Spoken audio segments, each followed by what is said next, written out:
Dear students, today we will read the poem The Schoolboy. In this poem, there is a boy who is not happy in school. He compares himself to a bird. इस poem में एक लड़का है जो school जाकर खुश नहीं है। वह अपनी तुलना एक ऐसे पक्षी से करता है जो पक्षी पिंजरे में बंद है। Let's begin the poem. The school boy in the poem is not a happy child. Poem में बताया गया बच्चा स्कूल जाकर खुश नहीं है। What makes him unhappy? क्या बात उसे दुखी करती है? Why does he compare himself to a bird that lives in a cage? वह अपनी तुलना एक पक्षी से क्यों करता है जो पिंजरे में रहता है? और a plant that withers when it should blossom? और एक पौधे से क्यों करता है जो पौधा मुरझा जाता है जबकि उसे उस समय खिलना चाहिए। I love to rise in a summer morning. लड़का कहता है कि गर्मियों की सुबह मैं जल्दी उठना पसंद करता हूँ। When the bird sing on every tree. जब गर्मियों में हर एक पेड़ पर पक्षी गीत गाते हैं। The distant huntsman winds his horn. Horn mean Bapu, winds his on. The distant huntsman, huntsman mean शिकारी। दूर शिकारी अपना भोंपू बजाता है। And the sky lark sings with me. और स्काई लार्क नामक पक्षी मेरे साथ गीत गाता है। O what sweet company. ओ कितना मधुर साथ होता है। But to go to school in a summer morning. लेकिन गर्मियों की सुबह स्कूल जाना, O it drives all joy away. गर्मियों की सुबह स्कूल जाने से सारा मज़ा नष्ट हो जाता है, सारा मज़ा चला जाता है। Under a cruel eye outworn the little one spend the day in sighing and dismay. एक निर्दयी आंखों के नीचे थके हुए छोटे छोटे बच्चे आहा भरते हुए और दुख में दिन बिताते हैं।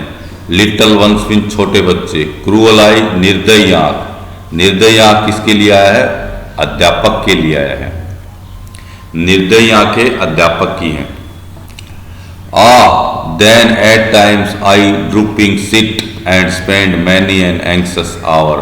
और सारा समय मैं झुककर बैठा रहता हूँ और बहुत से घंटे चिंता में बिताता हूँ। Nor in my book can I take delight, nor sit in learning's bower worn through with the dreary showers. न ही मैं किताबों में अपनी रुचि रख पाता हूँ, आनंद ले पाता हूँ, और न ही उस निरस पढ़ाई में मेरा मन लगता है। मैं निरस पढ़ाई के कारण क्लास में बैठ पाता हूँ। लर्निंग बोअर्स, बोअर्स मीन होती है छाया। लर्निंग्स सीखने की छाया। लर्निंग्स बोअर का मतलब यहाँ क्लासरूम से है। With the dreary showers, dreary mean निरस, सावर इन बोछार। डियरी सावर्स का मतलब यहाँ पढ़ाने के तरीके से है। कवि कह रहा है कि स्कूल में उसकी किताबों में पढ़ाई में रुचि नहीं होती है क्योंकि वहाँ पढ़ाने का तरीका निरस होता है। How can the bird that is born for joy sit in cage and sing? कैसे एक पक्षी जिसका जन्म आनंद लेने के लिए ही होता है, मज़े लेने के लिए होता है, उसको हम एक पिंजरे में रख सकते हैं? वह पिंजरे में नहीं बैठ सकता और गाना नहीं गा सकता। How can the bird that is born for joy sit in a cage and Singh?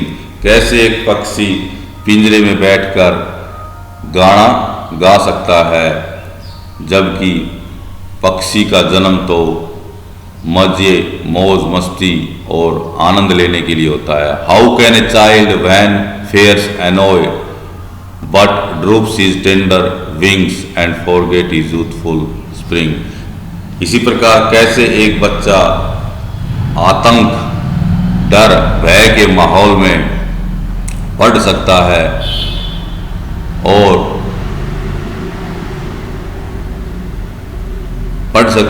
But drupe his tender wings, और पक्षी ऐसे माहौल में पिंजरे में अपने जैसे पंखे नीचे गिरा देता है, इसी तरह ही बच्चा भी अपने खुशी पूर्वक जो जिंदगी के दिन हैं उनको भूल सकता है।